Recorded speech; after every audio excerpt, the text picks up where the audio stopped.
ಅಬು ನ್ಯೂಸ್ಗೆ ಸ್ವಾಗತ. ನಾನು ಜಹೀರ್. ನಮ್ಮ ನಡೆ ಸತ್ಯದ ಕಡೆ.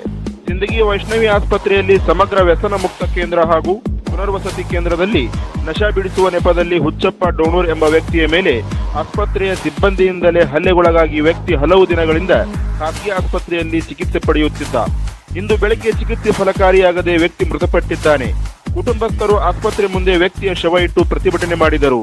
ನಶಾ ಬಿಡಿಸುವ ನೆಪದಲ್ಲಿ ಅಮಲು ರೋಗಿಗಳ ಮೇಲೆ ಹಲ್ಲೆ ನಡೆಸುತ್ತಿರುವ ಇಂತಹ ಅನಧಿಕೃತ ಆಸ್ಪತ್ರೆಗಳ ಮೇಲೆ ಸರ್ಕಾರ ಸೂಕ್ತ ಕ್ರಮ ಕೈಗೊಳ್ಳಬೇಕು ಎಂದು ಕುಟುಂಬಸ್ಥರು ಆಗ್ರಹಿಸಿದರು. ಇನ್ನು ಮರಣೋತ್ತರ ಪರೀಕ್ಷೆಗಾಗಿ ಪಾರ್ಥಿವ ಶರೀರವನ್ನು ವಿಜಯಪುರ ಜಿಲ್ಲಾಸ್ಪತ್ರೆಗೆ ರವಾನಿಸಲಾಗಿದ್ದು, ವ್ಯಸನ ಮುಕ್ತ ಕೇಂದ್ರದಲ್ಲಿ ಇನ್ನೂ ಹಲವಾರು ಅಮಲು ರೋಗಿಗಳಿದ್ದು, ಈ ವ್ಯಸನ ಮುಕ್ತ ಕೇಂದ್ರದಲ್ಲಿ ಸಾಕಷ್ಟು ಚಿತ್ರಹಿಂಸೆ, ಹಲ್ಲೆ ಮತ್ತು ಅವಾಚ್ಯ ಶಬ್ದಗಳಿಂದ ಬೈಯುತ್ತಾರೆ ಎಂದು ಅಮಲು ರೋಗಿಗಳು ತಮ್ಮ ಅಳಲು ತೋಡಿಕೊಂಡರು. ಈ ವ್ಯಸನ ಮುಕ್ತ ಕೇಂದ್ರ ಅನಧಿಕೃತವಾಗಿದ್ದು, ಯಾವುದೇ ಪರವಾನಗಿ ಇಲ್ಲದೆ ಇಲ್ಲಿ ವ್ಯಸನ ಮುಕ್ತ ಕೇಂದ್ರ ನಡೆಸಲಾಗುತ್ತಿದೆ. ಇದರ ಕುರಿತು ಹಲವು ಬಾರಿ ಇಲಾಖೆಯಿಂದ ನೋಟಿಸ್ ಕೊಡಲಾಗಿದೆ ಎಂದು ತಾಲೂಕು ಆರೋಗ್ಯಾಧಿಕಾರಿ ಎಸ್ ಭಾಗ್ಯವಾಡಿ ತಿಳಿಸಿದರು. ಉಳಿದ ಎಲ್ಲ ಅಮಲು ರೋಗಿಗಳ ಆರೋಗ್ಯ ತಪಾಸಣೆ ನಡೆಯುತ್ತಿದ್ದು, ಆರೋಗ್ಯ ತಪಾಸಣೆಯ ನಂತರ ಕಾನೂನು ಪ್ರಕಾರ ಮುಂದಿನ ಕ್ರಮ ಕೈಗೊಳ್ಳಲಾಗುವುದು ಎಂದು ವಿವರಣೆ ನೀಡಿದರು.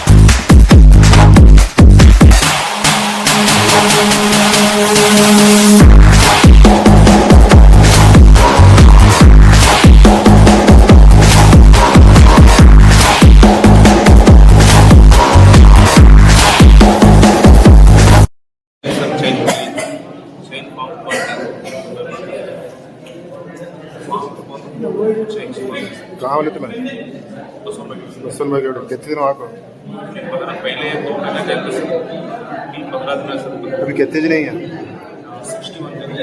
61 मारते उस सजा भी गाना देने का भी बहुत गलती सही डाल 2 जने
ಏನಾಗ್ತದೆ